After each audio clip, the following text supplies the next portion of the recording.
So today we'll finish part 3, and I'm going to try to get us to the beginning of part 5. We'll see. This is kind of a tall order. There's still quite a bit of part 3 left. But I would say the focus is going to be, most of the focus today is going to be on Sabina and Franz, who we kind of really just got started on them last time, and so we'll really get to treat them in depth this meeting, and that's probably like the most we'll be able to talk about them. Sabina comes up a little. Oh, I guess Franz is pretty important in part 6. Yeah. Oh, geez. His story ends tragically. In fact, I think one of the theses of the book, maybe the main thesis, is that because you can't repeat an event over and over again, you can't test to see whether it would have been better if you did it another way, right? You have to just sort of live with the decision you made. I think, though, I have to really think about this more, but I want to say that his decision in the end, that definitely was a shitty decision. He really should not have done what he did. Bad choice, right? There's no way in any life that would have been right. So I think that kind of helps. That kind of defeats the thesis of the book. Some of these characters, it's ambiguous. You're kind of well, maybe he would have been better off this way. Who knows? But Franz for sure screwed up in the end, man. Man, he screwed up. So I think it'd be fun to write a paper. If I were writing my paper, I would probably write it about Franz, and I would be using Camus to totally tear into him. I don't know. You just wasted. What are you doing following all this stuff? But anyway, we were just talking about the bowler hat at the end of the last lecture, which is, I don't think that we're going to discuss it again, but it's an interesting way to, I think, get at his philosophical point, which I don't know if I agree or disagree with it. I do think it entails a pretty bad reading of Nietzsche, or an unfair, inaccurate reading of Nietzsche. But if you remember the very first part of the book, I think it was the second chapter at the very beginning, he was talking about how, the fact that things don't repeat makes them meaningless, right? Einmal ist keinmal, right? Once is never. And he talks about the, 2 warring African nations where millions died in the 4th century or whatever year it was. It happened and it didn't really affect world history, and so it might as well never have happened. But if it would have happened again and again and again, then maybe it would have taken on more significance. And, things have more value when they happen again and again and again. I didn't really agree with that when I first read it, but now I think, with the example of the bowler hat, perhaps, this is what he's trying to demonstrate. The bowler hat is a motif that keeps repeating throughout her life, and it symbolizes different things in different situations, right? It symbolizes her grandfather, who was the governor of the small town. It symbolizes her father. It was the one thing that she took when he died. It symbolizes that one kinky night that she had with Tomas, right? It symbolizes old times before there were airplanes. And, each time it comes back in her life, it adds a richness, a depth of meaning. And so I think that this is sort of the point he's trying to make. Again, I think he's misreading Nietzsche. Nietzsche never thought the eternal return. Well, Nietzsche didn't believe in the eternal return. It's a thought experiment, but his setting it up, again, you repeat it again and again, and there's no chance to change it. It's set in stone.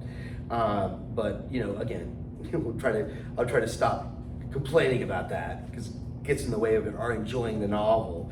But we're at the point now where, she just tried to bring the bowler hat back out to sort of reignite the fun, and Franz completely blew it. He looked at her like, what are you doing with that hat? You look weird. Just didn't work. And so we get to this short dictionary of misunderstood words. This is chapter 3 of part 4. So woman is the first word in the dictionary, right? What does it mean for Sabina? What does it mean for Franz? This is a theme of the chapter, that they're sort of operating with different lexicons, with different understandings of different words, right? Being a woman is a fate Sabina did not choose.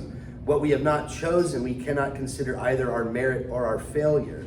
Sabina believed that she had to assume the correct attitude to her unchosen fate. To rebel against being born a woman seemed as foolish to her as to take pride in it. So she's a very feminine woman. She points it out in the book. She's very beautiful, etc. All the other women characters are jealous of her. But she doesn't do it because she's trying to fit some mold. She's very against fitting molds. She doesn't like being put into molds. And so the category of woman is troubling for her, but she doesn't want to rebel against it either. So alas, she's a beautiful woman and she embraces that. But you find this throughout the book. We're going to get to the notion of betrayal here in just a moment. But when she moves abroad and she's an artist and everyone wants to categorize her as like a Czech artist, that you went through that tough time of communism and the Soviet occupation. She's like, I didn't do that. I had nothing to do with that. Right? Look at my art. Right?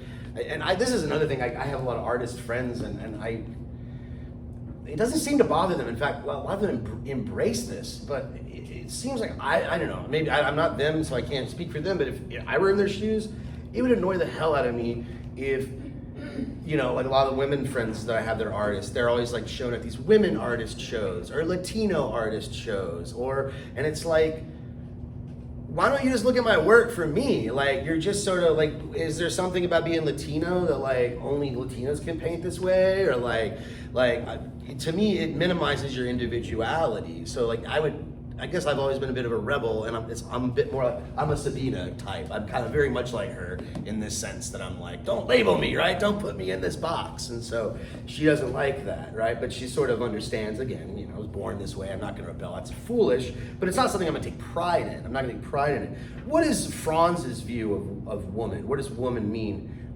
for Franz? What do you think? How does he look at woman? He has this wife, Marie Claude, right? And why did he marry her? You remember the story? Marie Claude? Did he really love her? Did he fall in love with her? No, she tried to kill herself. Yeah. She's like, I'm gonna kill myself, please take me. And so he married her, right? This is typical Franz, right? Typical Franz. It's a recurring theme. Captain Sava, Marie Claude, whatever the saying is. Hey, this is him, right? I mean, here I come to save the day. And it really backfires on the guy. So woman is this beautiful, wonderful, platonic ideal. In fact, I think he uses that word, the platonic ideal of woman. Well, no, not exactly. His mother was, I guess, the stand-in for the Platonic ideal. Plato, the Greek philosopher that believed that there's a perfect form of woman, that all other women are copies of. There's a perfect form of man that all other men are imperfect copies of. There's a true beauty and all beautiful things are imperfect copies. He didn't exactly have this Platonic ideal, but it was something similar. It was based on his mother. It would never have occurred to him to say he respected the woman in his mother. He worshipped his mother, and not some woman inside her. His mother and the Platonic ideal of womanhood were one and the same. Right, when he was 12, she suddenly found herself alone, abandoned by Franz's father. The boy suspected something serious had happened, but his mother muted the drama with mild, insipid words so as not to upset him. The day his father left, Franz and his mother went into town together. And as they left home, Franz noticed that her shoes did not match. He was in a quandary. He wanted to point out her mistake, but was afraid he would hurt her. So during the 2 hours they spent walking through the city together, he kept his eyes fixed on her feet. It was then he had his first inkling of what it means to suffer. So that's a pretty sad story, right? He's walking through town and looking at his mom, and he knows that she loves him so much that she's hiding, but she can't hide that. She's being distraught of her husband leaving her, right? She's got these mismatched shoes. So I think, again, for Franz, it's this damsel in distress that he loves and cherishes and wants to protect.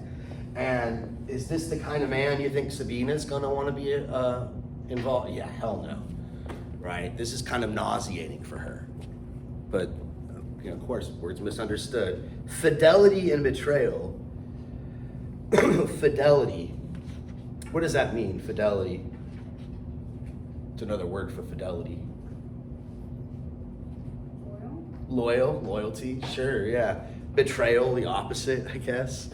Franz is all about fidelity, right? I'm gonna sort of be a good boy. I don't want Marie Claude to kill herself, so I'm gonna be a good knight and sort of stick to her. In fact, I can't cheat on her, even though she's a horrible wife and is like totally unloving. I can't cheat on her in the same city. I've got to like go out of town with Sabina to be cheating on her and all this stuff. But for Sabina, her whole life was a series of betrayals. This is at least what Kundera tries to portray her. She's all about betraying her. Her father wanted her not to. Her father didn't like Picasso. She wanted to be an artist because her father wanted to be an artist. He thought Picasso was weird. She goes to school, and then they don't want her to paint like Picasso. So she's like, damn it! Right? I tried to go to art school so I could be this weirdo artist and betray my dad, but then like that didn't work. So now I got to paint all these crappy pictures. But then she figured out how to like get around that with her little, spackle, her little, dash of red over the Soviet realist paintings. And on page 92, again, she felt a longing to betray. This is right in the middle of the page. Betray her own betrayal. She announced to her husband, so she was married, right? She had got divorced. She announced to her husband, whom she now considered a difficult drunk rather than an eccentric, that she was leaving him. But if we betrayed B, for whom we betrayed A, it does not necessarily follow that we placated A. Right, so she's betraying the betrayal. She married the guy to betray her parents. Now she's betraying the guy, but does that really solve her betrayal of her parents? No.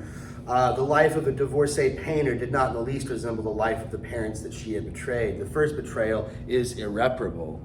It calls forth a chain reaction of further betrayals, each of which takes us further and farther away from the point of our original betrayal. And this is what leads to the passage where, this is at the end of the chapter, after Sabina and Franz ultimately part their ways, when we get the phrase, the unbearable lightness of being. These series of betrayals are what leads her to the absurd, right? Every time she betrays, I hate to use that word because that's Camus' word, right? But that's the one we're familiar with from this class, right? She feels the unbearable lightness of being, right? The absurd, right?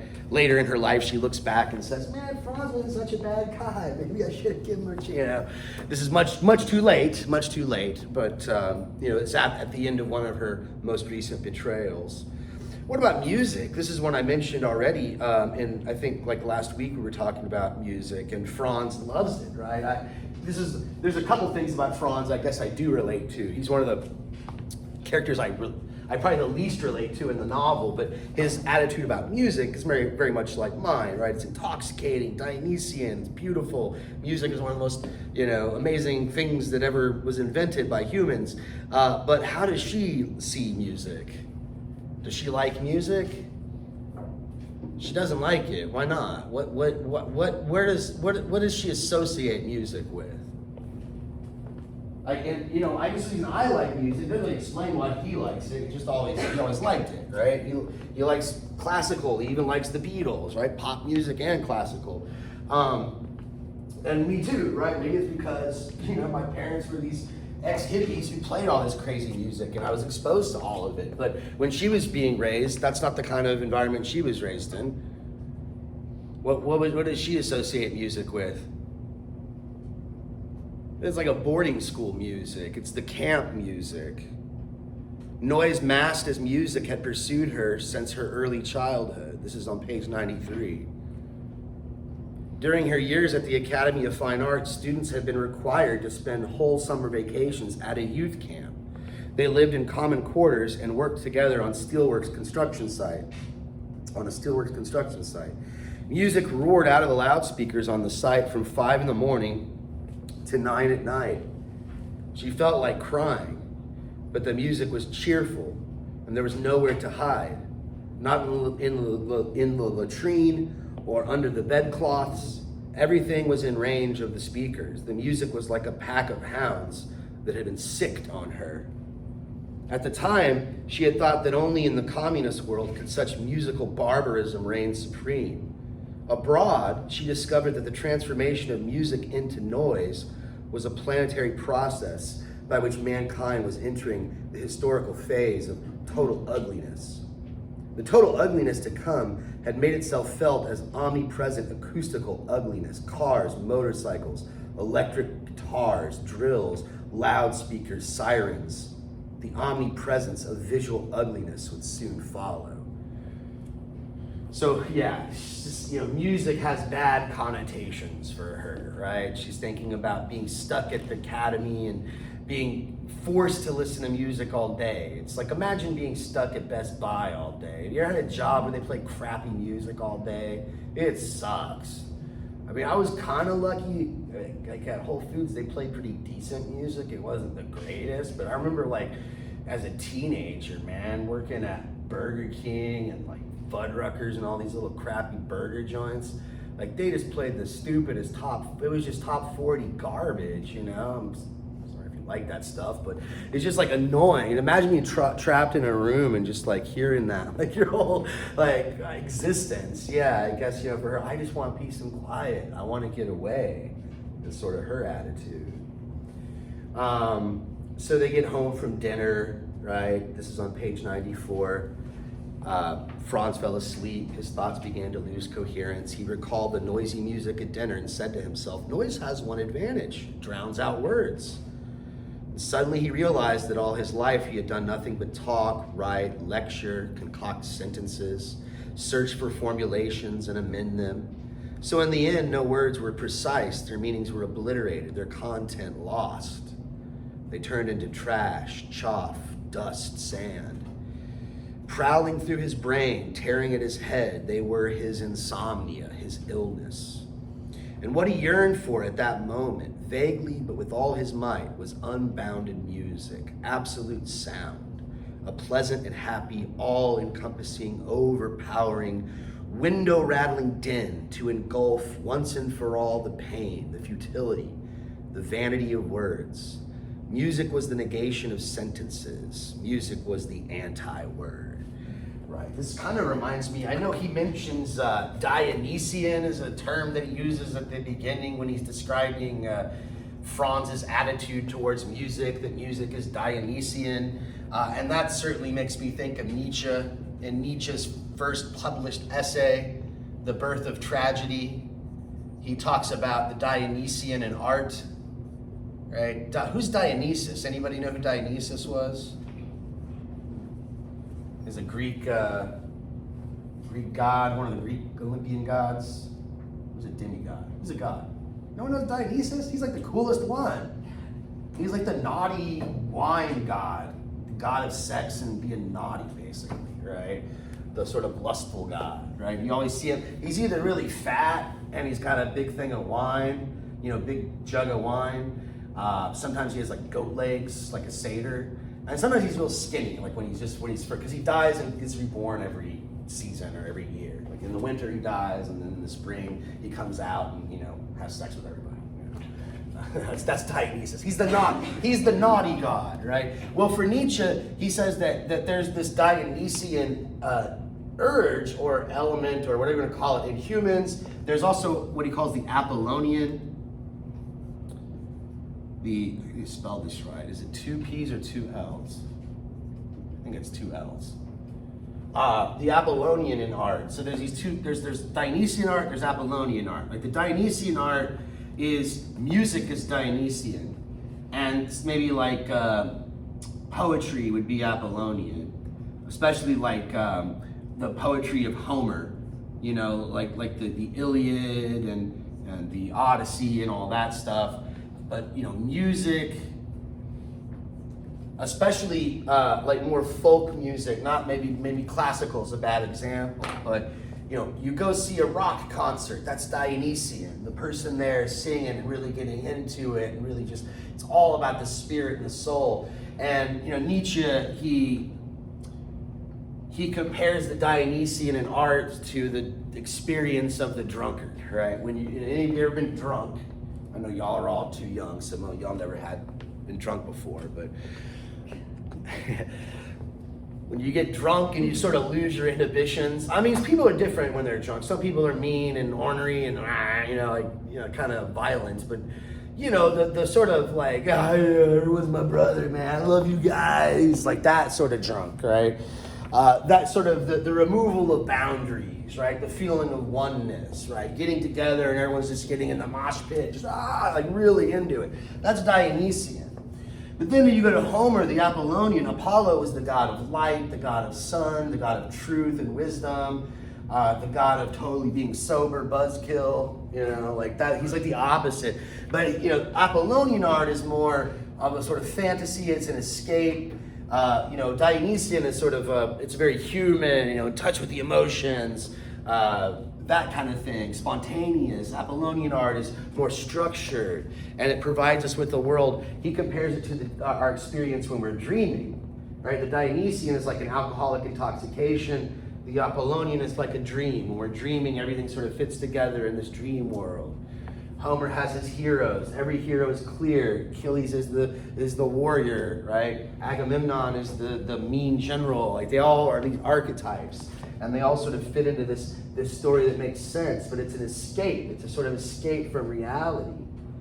And in the essay "The Birth of Tragedy," Nietzsche he thinks the Greeks were able to fuse both the Dionysian and the Apollonian elements in art through tragedy. Thought that they're tragedies because the tragedy was very sad. When you go see the tragedy, you see all these horrible things happen, and you feel emotion, you feel camaraderie with all your fellow humans who also suffer and also could lose their loved ones like the people in the tragedy did. So there's this sort of togetherness. But if you know anything about the Greek tragedies, they also had a chorus, and the chorus was like a bunch of people just sort of talking and narrating in between the scenes. And that was sort of the voice of order and reason and sort of fitting it all together. And so for Nietzsche, he thought that the Greek tragedy was a good combination of the two. But Franz, right, he loves the music, right? He sees the Dionysian in it.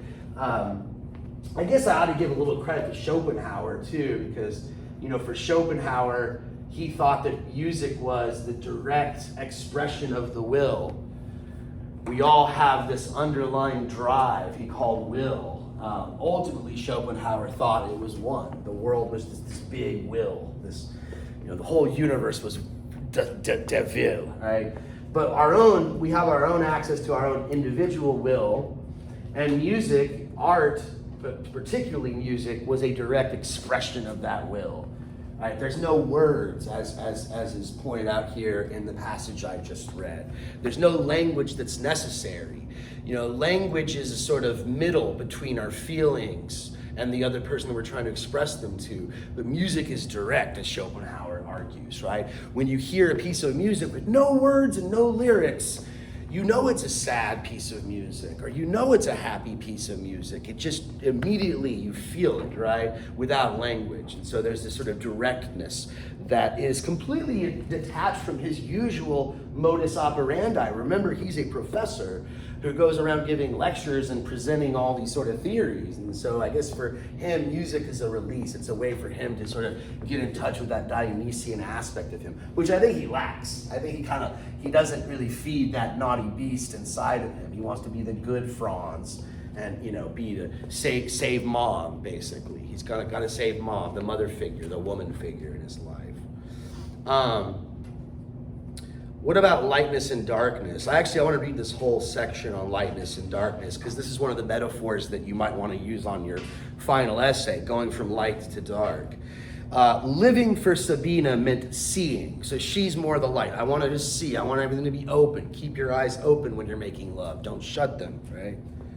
Seeing is limited by two borders: strong light, which blinds, and total darkness. Perhaps that was what motivated Sabina's distaste for all extremism. Extremes mean borders beyond which life ends. And a passion for extremism in art and in politics is a veiled longing for death. In Franz, the word light did not evoke the picture of a landscape basking in the soft glow of day. It evoked the source of light itself, the sun, a light bulb, a spotlight. Franz's associations were familiar metaphors: the sun of righteousness, the lambent flame of the intellect, and so on. Darkness attracted him as much as light. He knew that these days turning out the light before making love was considered laughable, and so he always left a small lamp burning over the bed. At the moment he penetrated Sabina, however, he closed his eyes. The pleasure suffusing his body called for darkness. That darkness was pure, perfect, thoughtless, visionless. That darkness was without end, without borders. That darkness was the infinite we each carry within us. Yes, if you're looking for infinity, just close your eyes. And at that moment, he felt pleasure suffusing his body. Franz himself disintegrated and dissolved into the infinity of his darkness, himself becoming infinite. But the larger a man grows in his own inner darkness, the more his outer form diminishes.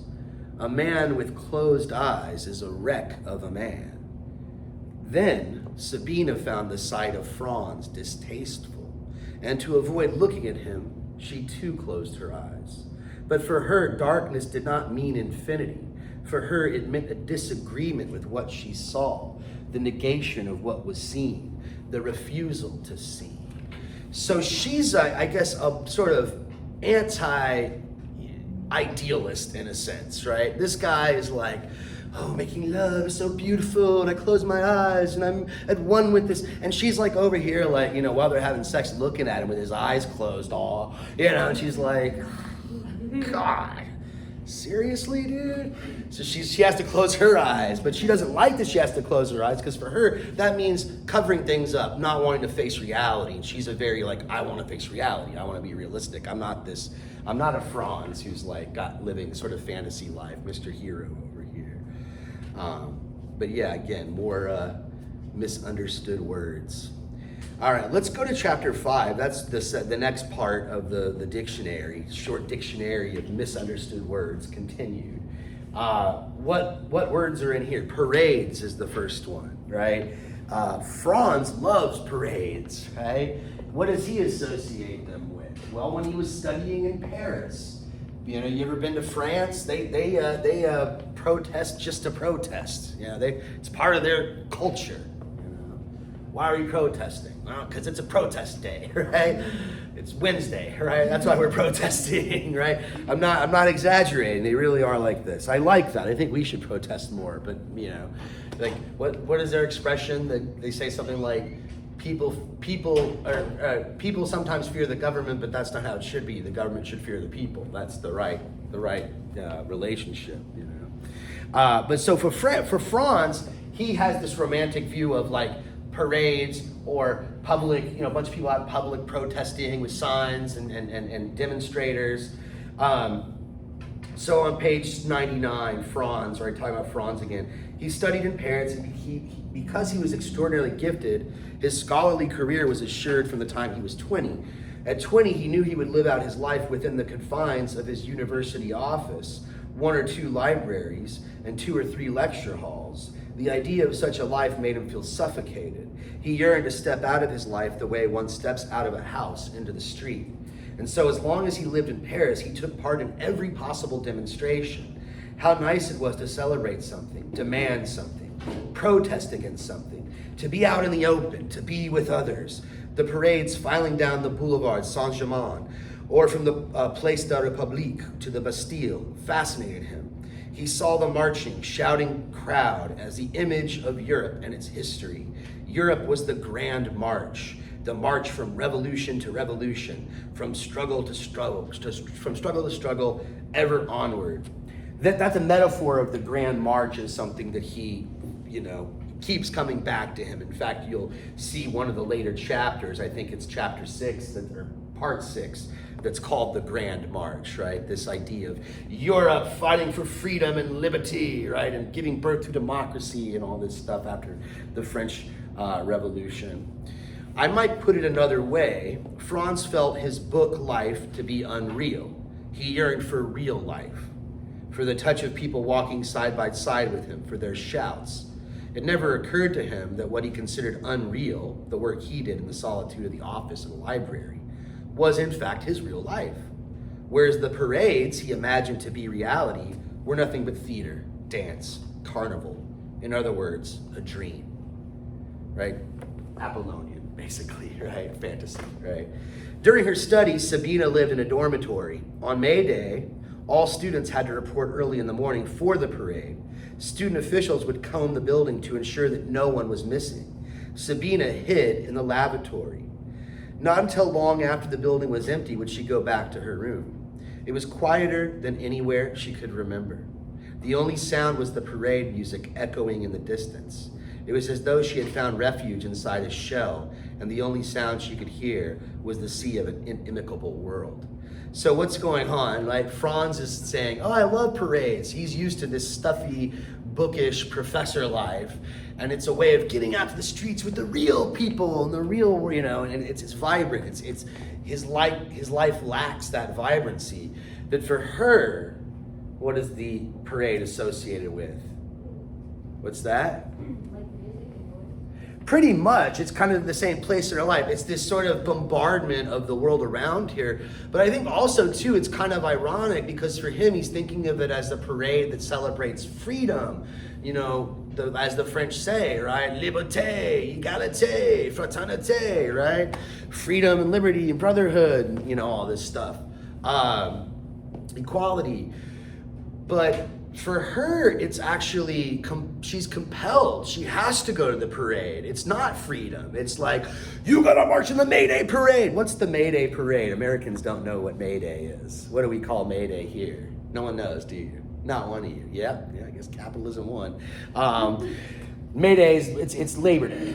Labor Day, which is a huge holiday in former communist countries because it's the workers. It's to celebrate the workers. Labor Day, right? And we changed the name to Labor Day because the whole month of May is supposed to be, for the workers. But here it's like, oh, Labor Day. It's like one day a week. You get Monday off, right? But for them, it's a big celebration, right? Because Soviet countries, it's all about the workers. They're the ones that control everything. Yeah, right.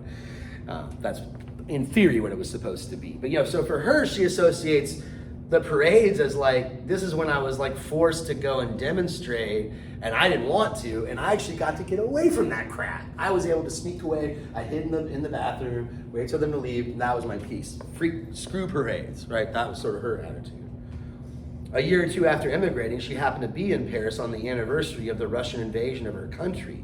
A protest march had been scheduled, and she felt driven to take part. Fist raised high, the young Frenchman shouted out slogans condemning Soviet imperialism. She liked the slogans, but to her surprise, she found herself unable to shout along with them. She lasted no more than a few minutes in the parade. When she told her French friends about it, they were amazed. You mean you don't want to fight the occupation of your country? She would have liked to tell them that behind communism, fascism, behind all occupations and invasion lurks a more basic, pervasive evil, and that the image of that evil was a parade of people marching by with raised fists and shouting identical syllables in unison. But she knew she would never be able to make them understand.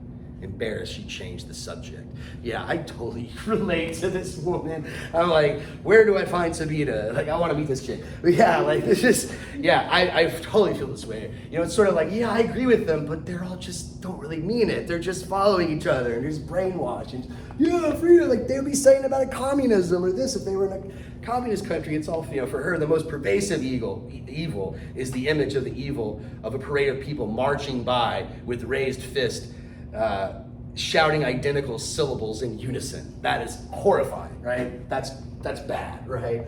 I mean, some people are like, God, Travis, geez, can't you just get along with the other? Like, but it's just not sincere. It's just, if it's authentic and it's real. I think we talked about Woodstock last week. I think that happened. That was spontaneous. That was an amazing event, but it can't be replicated. You can't just create it. It happened, right? And it was authentic. Whereas I think a lot of these protests or whatever are very artificial and sort of just very, maybe there's a few people there who are really into it, but a lot of them are just sort of following the herd. And to me, it's, I don't know, that's scary. It reminds me a bit of Hannah Arendt and her argument. Hannah Arendt wrote a book called Eichmann in Jerusalem, and it's about a Nazi, right? Adolf Eichmann. And Eichmann was, he got away for quite a while until I think the 70s. And then the Israeli government were able to find where he was living. I think he was in Buenos Aires or something like that, Argentina or something. Maybe he was in Guyana. I don't know. He's somewhere in South America. They found out where Eichmann was hiding, and they went and got him. Like the Israeli, the MI6 or whatever their ninjas are, the guys that know the Krav Maga, their version of the CIA. And they put him on trial in Jerusalem. And Hannah Arendt, she's the philosopher, she went to go cover the trial of Eichmann. And the book that she wrote of her report, the subtitle, it's Eichmann in Jerusalem. It's a report on the banality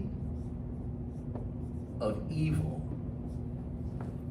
And so I think that, what Sabina's talking about here is very Arendtian. That's a word. It's very much like Arendt. The banality of evil. What is banality? What is something, if something's banal, what does that mean? Anyone knows what that word means? It just means just common, everyday, nothing special, nothing unusual, banal, work a day, just typical. So what does she mean by the banality of evil? Well, when she went to Jerusalem to cover the trial, there was already all this publicity about the guy, Adolf Eichmann, and the way that the press was reporting on it too.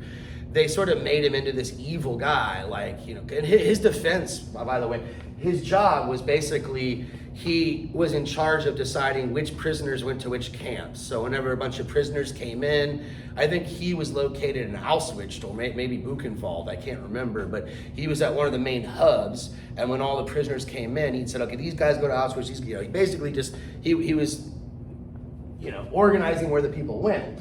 And he claimed to say, I didn't know what they were doing with these people. I didn't know they were murdering them, which is probably unlikely. There was a lot of evidence that he did know what was going on. And then he sort of said, well, I was just following orders. That was kind of his defense. I was just following orders. Don't blame me, blame my overlords kind of thing. And the press, the way that they were reporting it, especially the Israeli press, this is according to her. I've only read her book. I haven't read theirs. He was this evil man. He had no soul. You look in his eyes and you saw the devil. It was just burning. And she's like, goes there and looks at the guy. She says, he just looks like a pathetic dude. He just looks like some banker, like a tax collector. He just looks like a normal, average, everyday Joe. He's not scary looking. He's not intimidating looking. He looks like a pencil pushing businessman. And that's even more scary, she says. That's even more scary. For her, this whole, he's evil, he's got, you can see the horns, Satan is in him. That's some bullshit that we're telling ourselves to make ourselves feel good about ourselves, when really, you could have been him too, right? All of us could have been him. Because, we act like I would have done that. Yeah, let's put you in that situation and see what you would have done, right? So she's kind of like, evil is only possible in the modern world because we all allow it to happen. It's not an individual. It's an everyday thing, and it's something that sort of just happens, right? That we just sort of don't even face up to. I think, again, I see this in her comments on the parades, right? That for her, she's like, I don't care what they're marching about. When I see anybody marching, going rah, rah, rah, saying the same thing, even if it's good things, I'm kind of like scared, right? And I don't know, I've always felt that way, but I guess that's just me. Mr. Nonconformist over here.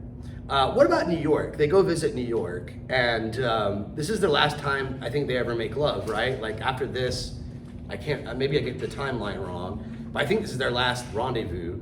And what is she, so they both think the city's beautiful, but he wants to go back to Europe, right? He's kind of haunted by the beauty of New York. It's an ugly beauty, right? It's this sort of unintentional beauty. She likes that unintentional beauty. Remember that? Her first painting that she was proud of was unintentional beauty. She accidentally spilled a little paint.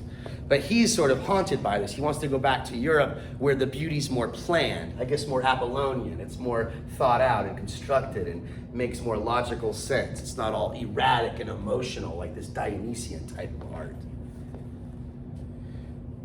So this is on page 101 towards the bottom. Franz said, beauty in the European sense has always had a premeditated quality to it.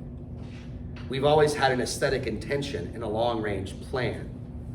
That's what enabled Western man to spend decades building a Gothic cathedral or a Renaissance piazza. The beauty of New York rests on a completely different base. It's unintentional. It arose independent of human design, like a stalagmitic cavern.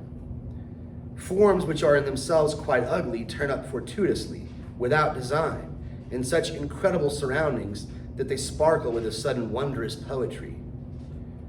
Sabina said, unintentional beauty, yes.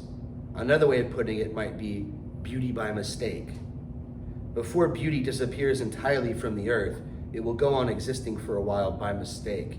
Beauty by mistake, the final phase in the history of beauty. And she recalled her first mature painting, which came into being because some red paint had dripped on it by mistake. Yes, her paintings were based on beauty by mistake. And New York was the secret but authentic homeland of her painting. Franz said, perhaps New York's unintentional beauty is much richer and more varied than the excessively strict and composed beauty of human design, but it's not our European beauty, it's an alien world. Didn't they then at least agree on something? No, there's a difference. Sabina was very much attracted by this alien quality of New York's beauty. Franz found it intriguing but frightening. It made him feel homesick for Europe. You know, in a way, I guess this kind of homesickness. Now, Franz is wanting to be at home. Sabina doesn't want to be at home. She doesn't want to feel safe. She wants adventure. She wants to, remember, live light, not heavy. Sabina's country, right? This is the last one no, cemetery's next, I guess, the cemetery. But Sabina's country. So, you can imagine Franz probably thinks, wow, you're this Czech woman, you had to survive the Soviets, oh, you're so brave. And she's just like, nah, Czech Republic, Czech Republic. Actually, it wasn't Republic at the time. It was still Czechoslovakia when I was a baby. When did it split? I guess it was after the fall of the Berlin Wall, so it must have been like their late 80s, early 90s. I think. I could be wrong about that. But what about Sabina's country? Well, he made a confession to Sabina. He says, a philosopher once wrote that everything in my work is unverifiable speculation and called me a pseudo-Socrates. I felt terribly humiliated and made a furious response. And just think, that laughable episode was the greatest conflict I've ever experienced. The pinnacle of the dramatic possibilities available to my life. We live in two different dimensions, you and I. You came into my life like Gulliver entering the land of the Lilliputians. Y'all, Gulliver's Travels, didn't they have like a kid's version of that? Y'all, Gulliver's Travels, right? He's really big and like he's, sailing the ocean and lands in Lilliputian and wakes up and like he's tied to the ground because everybody's like really small. I never saw that. There was a cartoon when I was a kid, really crappy cartoon nonetheless. It's actually they ought to make you all read it in school because it's really a funny book, but it's a metaphor that people use a lot. That I feel like I'm a Lilliputian, right? You're a Gulliver, right? You're like a full size. She's Gulliver. Gulliver. She's had to live through real stuff.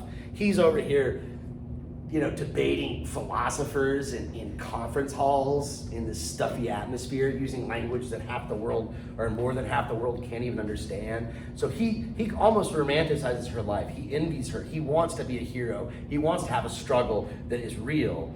But Sabina protested. She said that conflict, drama, and tragedy didn't mean a thing.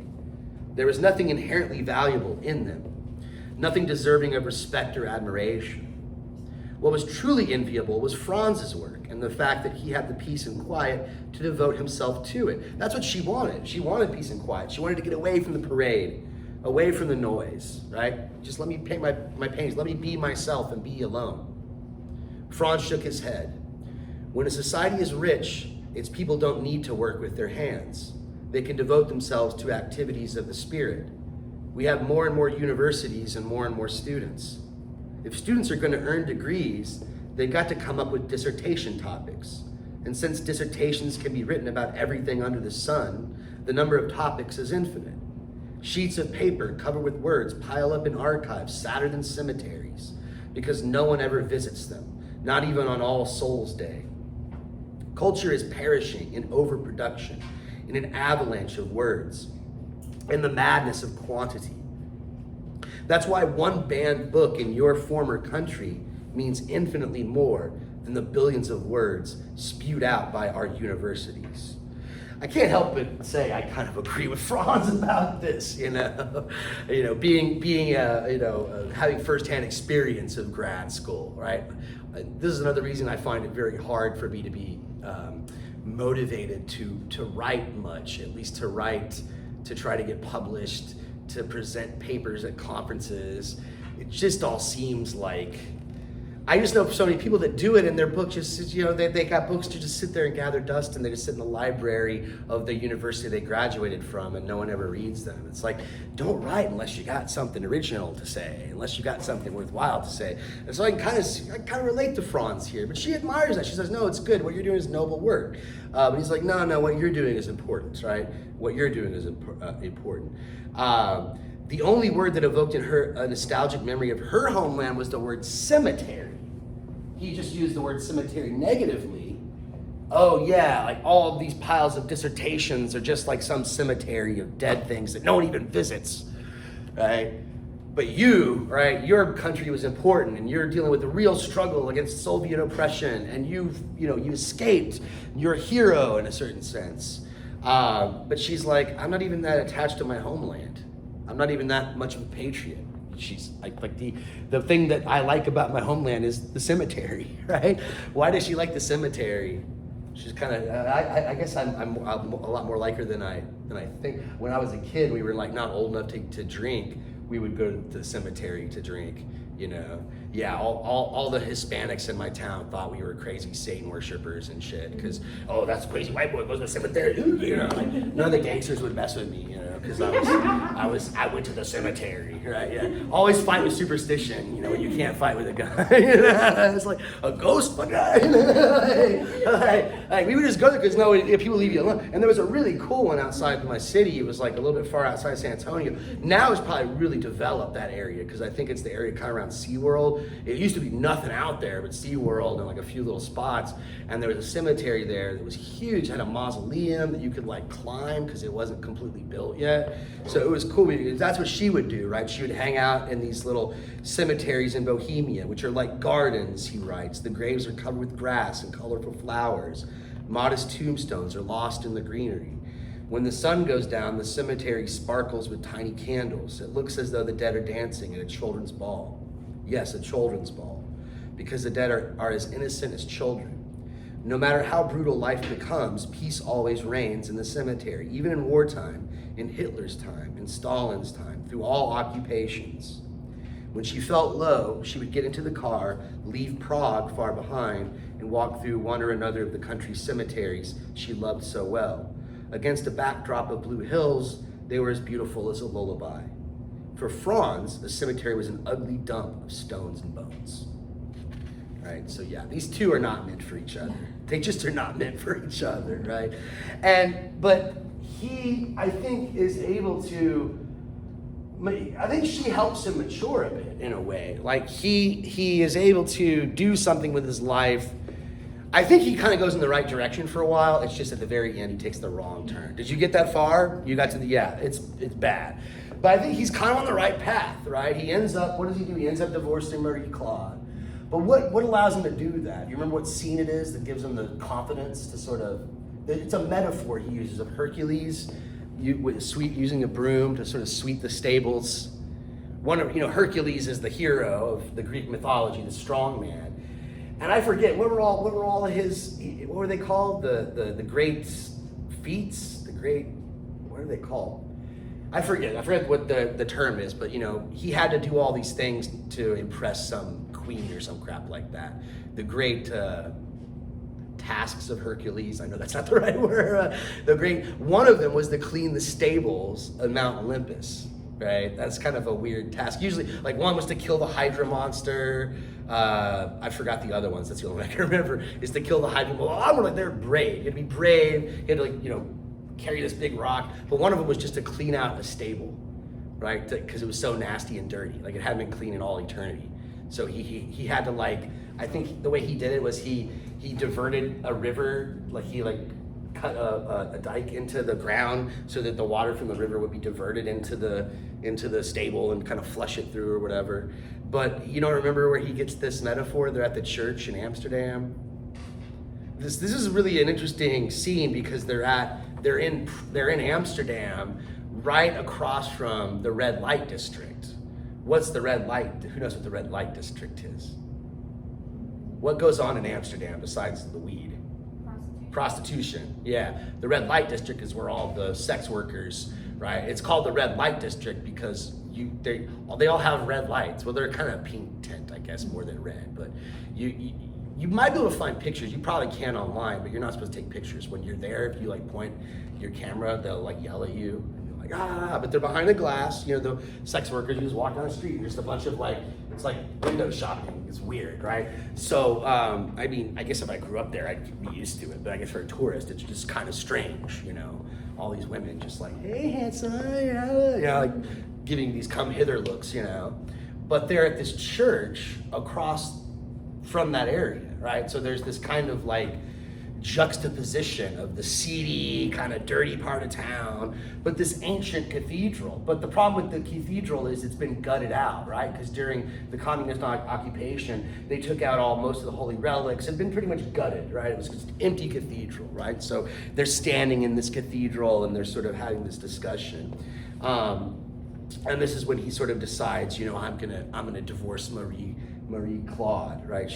She'll have to deal with it. And the only reason he wasn't leaving her to begin with is because he thought she would fall apart, and she doesn't, right? She's completely fine, right? He's kind of like, I could have done that the whole time. You know, he's kind of like, what the hell? But this is on page 110. Let's see.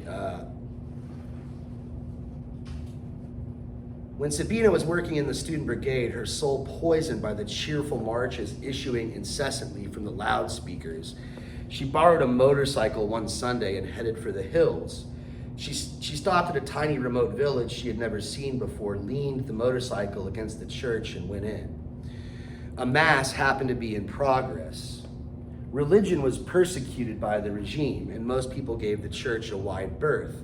The only people in the pews were old men and old women because they did not fear the regime. They feared only death. The priest intoned words in a sing-song voice, and the people repeated them after him in unison. It was a litany. The same words kept coming back, like a wanderer who cannot tear his eyes away from the countryside, or like a man who cannot take leave of his life. She sat in one of the last pews, closing her eyes to hear the music of the words, opening them to stare up at the blue vault dotted with large gold stars. She was entranced. What she had unexpectedly met there in the village church was not God, it was beauty. She knew perfectly well that neither the church nor the litany was beautiful in and of itself, but they were beautiful compared to the construction site where she spent her days amid the racket of the songs.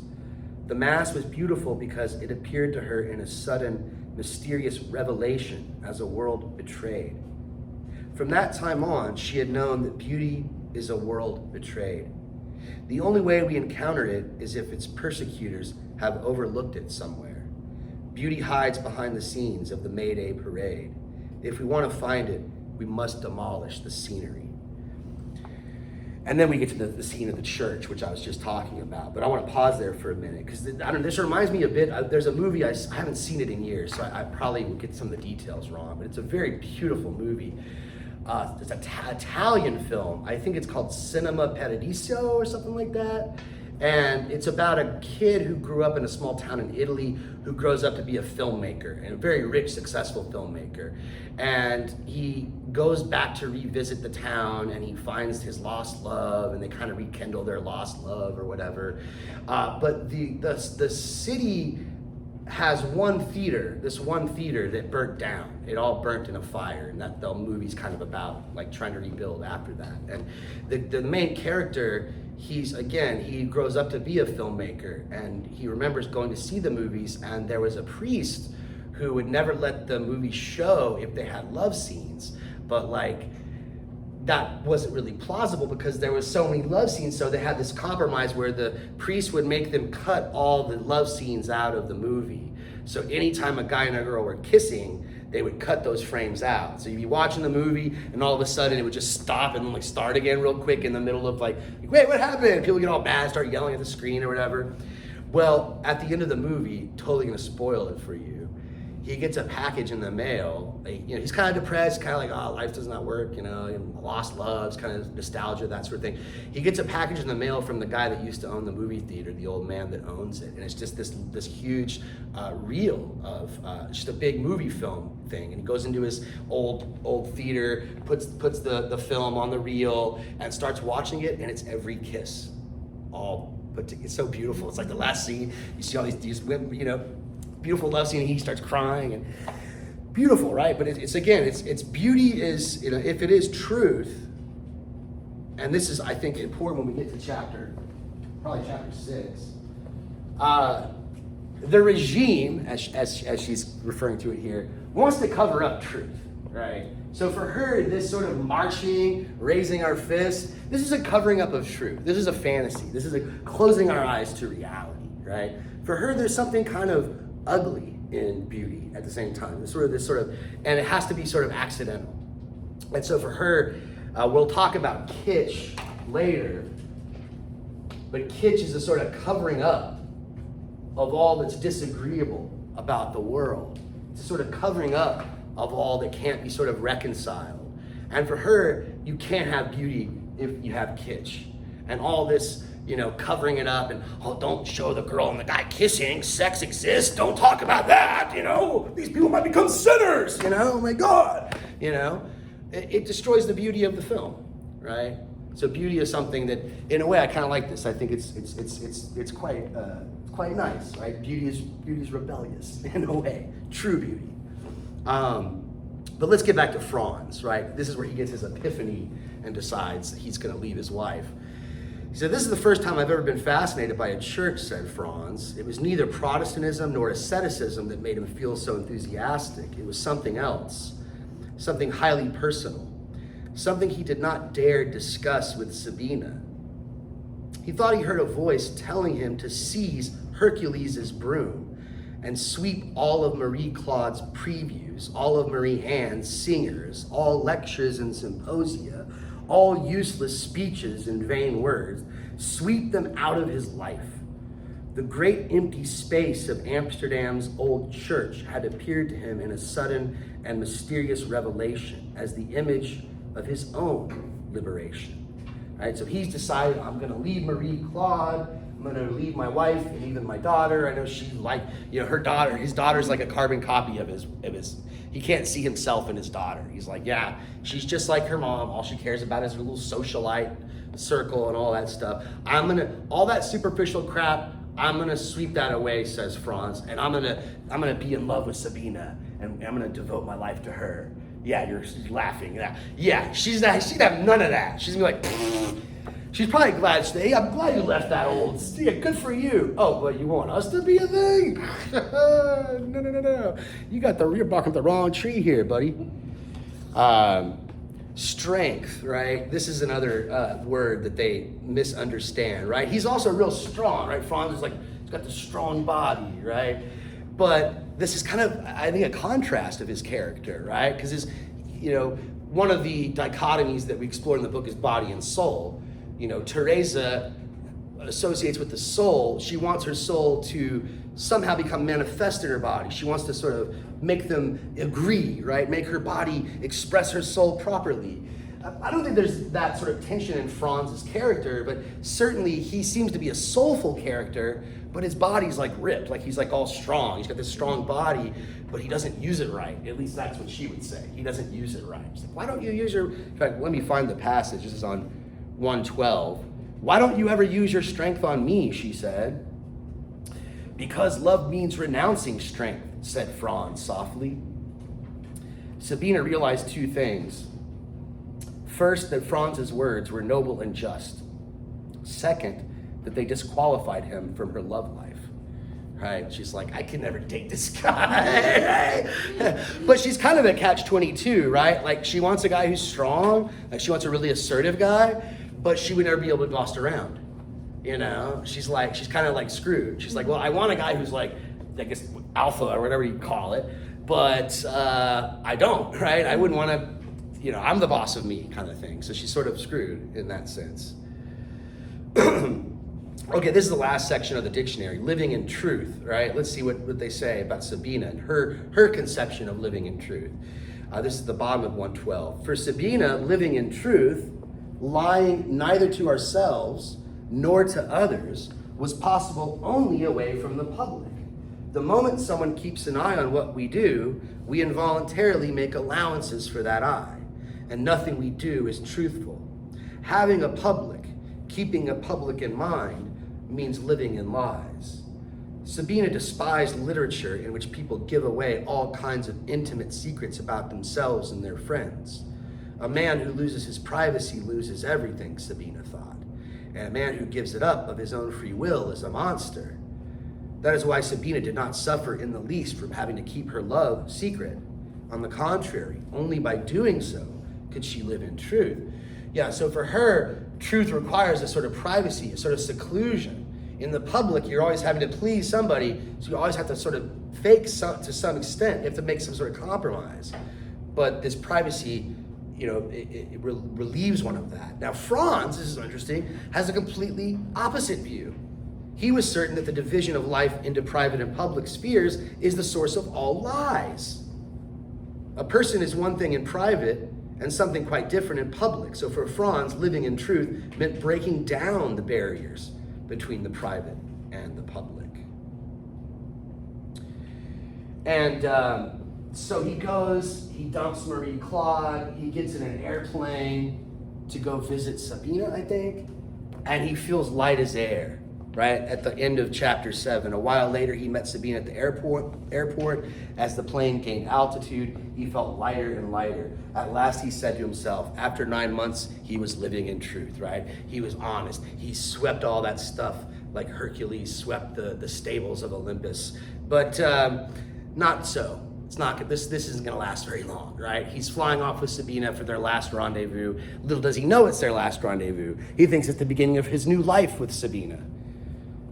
Sabina felt, this is the beginning of chapter 8, Sabina felt as though Franz had pried open the door of their privacy, as though she were peering into the heads of Marie Claude, of Marie Anne, of Alain, the painter, of the sculptor who held onto his finger, of all the people she knew in Geneva. She would willy-nilly become the rival of a woman who did not interest her in the least. Oh, that's right, because Marie Claude knows her, because Marie Claude's like a curator, artist type or whatever, and so she kind of happens to know Sabina. Franz would ask for a divorce, and she would take Marie Claude's place in his large conjugal bed. Everyone would follow the process from a greater or lesser distance, and she would be forced to play act before them all. Instead of being Sabina, she would have to act the role of Sabina, decide how best to act the role. Once her love had been publicized, it would gain more weight, become a burden.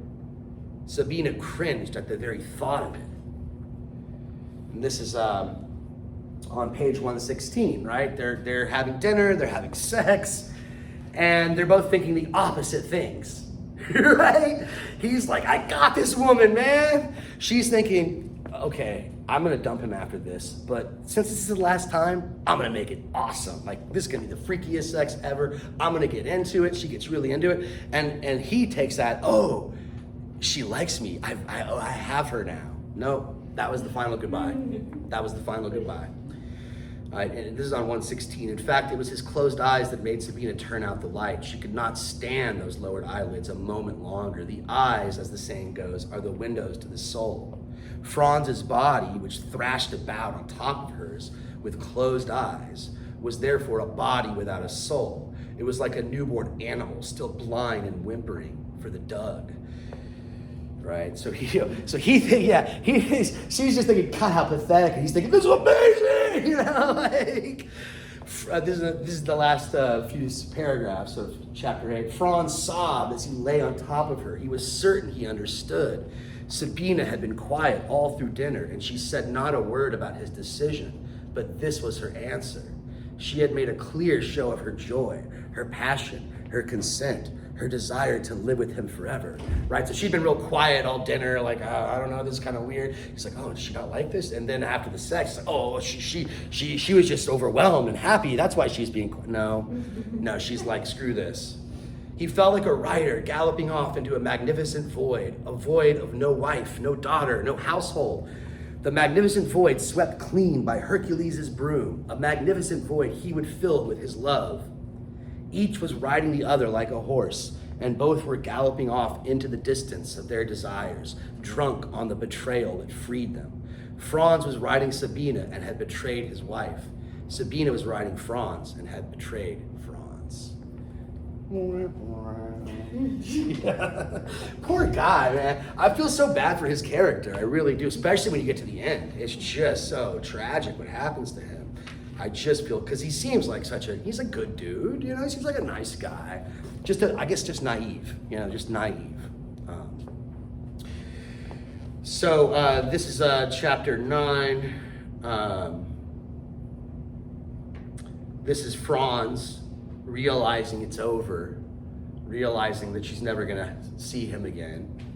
And at some point he realized to his great surprise though, that he was not particularly unhappy. So he actually kind of lives with this. He's like, okay, whatever. But how does he live with it though? This is what I think kind of keeps, this is very consistent with his character. This is very Apollonian. Instead of like being with Sabina physically, what does he decide to do? What does he make Sabina? Like a god? Yeah, she's kind of like, I don't know, a god, maybe a muse. I don't know, like she's like my. She's still making messages for him. Right, she's always watching over him, right? Like, what would Sabina say? I want to make her proud, you know. I want, you know, that sort of thing. So yeah, exactly. She would have hated that. You're stupid, you know. That's the reason I left you, you know. Exactly. But so Sabina's physical presence was much less important than he had suspected. What was important was the golden footprint, the magic footprint she had left on his life and no one could ever remove. Just before disappearing from his horizon, she had slipped him Hercules' broom and he had used it to sweep everything he despised out of his life. A sudden happiness, a feeling of bliss, the joy that came of freedom and a new life, these were the gifts that she had left him.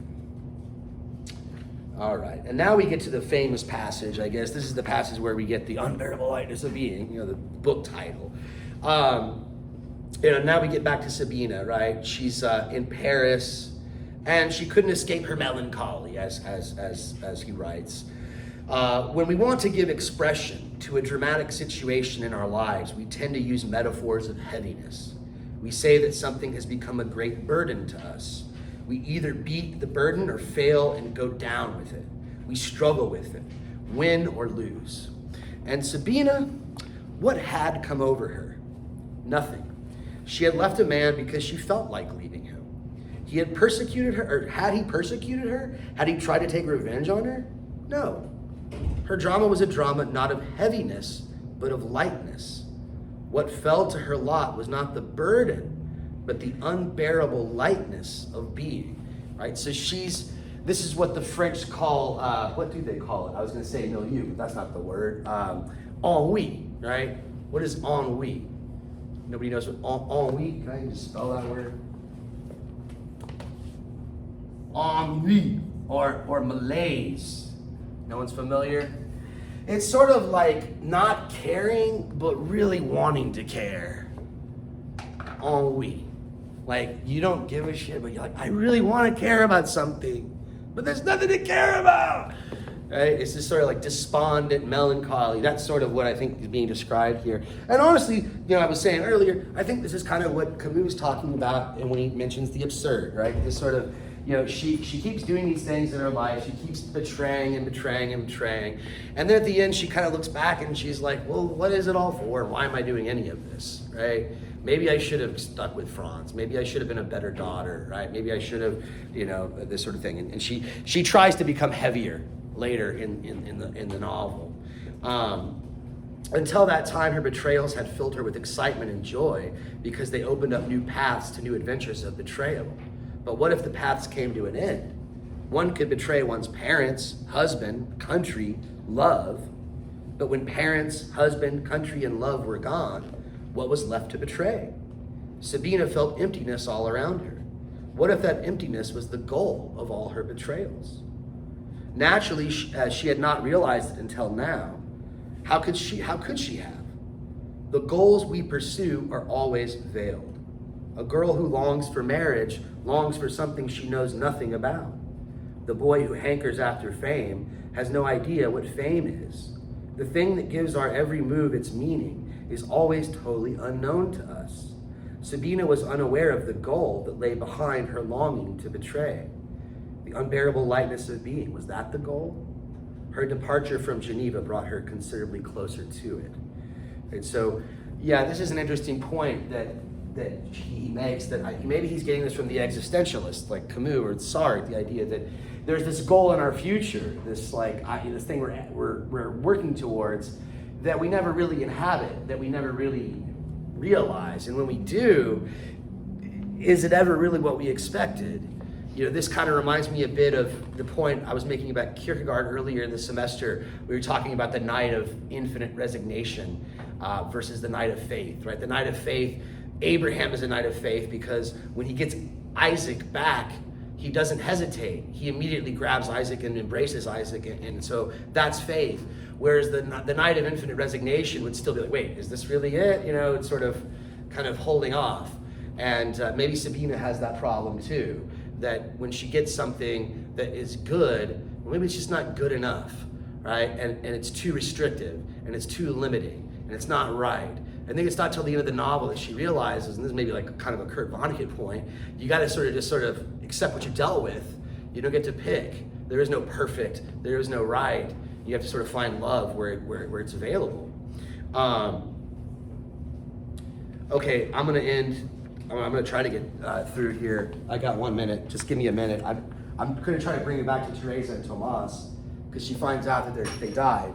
She gets much older. She ends up moving to America. She gets a letter from Tomas's son, weirdly.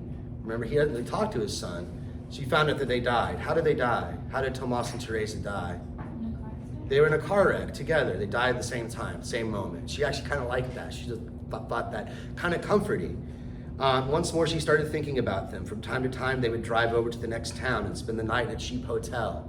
Right? They're all living, at the end of the novel, Teresa and Tomas are living in the country. Every once in a while, they'll go to the town nearby and stay at the hotel. How sweet, how quaint. That passage in the letter had caught her eye. It meant they were happy. And again, she pictured Tomas as if he were one of her paintings. Don Juan in the foreground, a specious stage set by a naive painter. And through a crack in the set, Tristan. He died as Tristan, not as Don Juan. Sabina's parents had died in the same week. Tomas and Teresa in the same second. Suddenly she missed Franz terribly. Right now she's starting to think, maybe I shouldn't have left this guy, right? And again, Tristan, you might not know the reference. That's a opera by Wagner.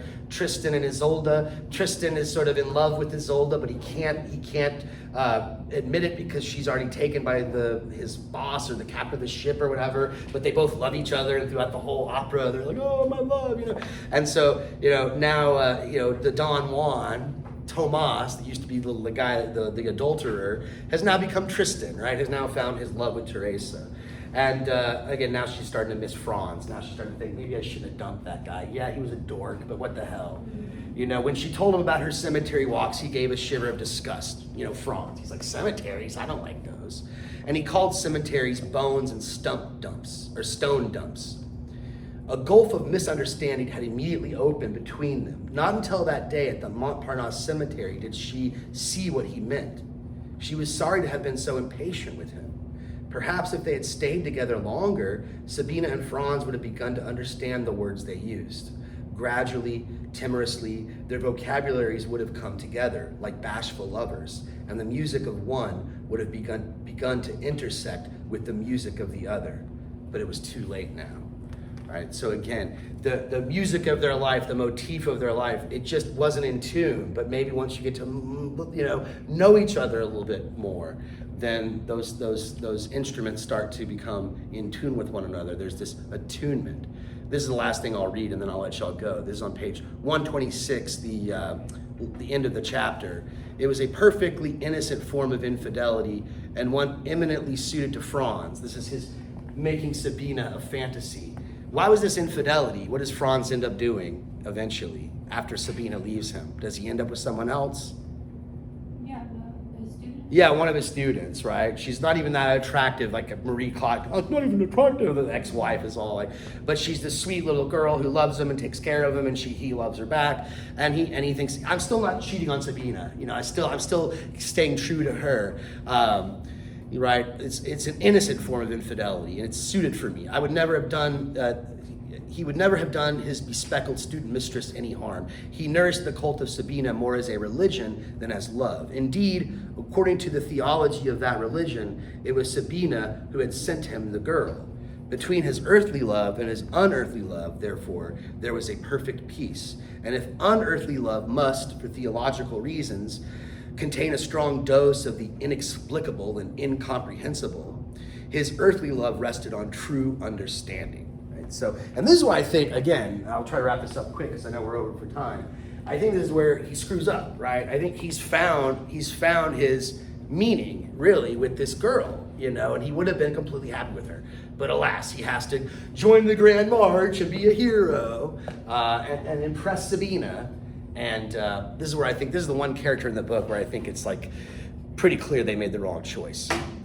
Anyway, I'll shut up there. We'll pick up part 6. Part 5. I don't have a whole lot to cover, so we'll pretty much get through part 5 really quick. It's a recapitulation of a lot of like Teresa's stuff, so it's a lot of extra ground. Get through as much of it as you can. I would say finish part 5 and get through as much of part 6 as you possibly can. Next week on Monday, it's the last day of class. We're gonna finish this book, you know, one way or the other. So. Have it finished by Monday. Have it all complete, all the way to the end. Anyway, if you got here late,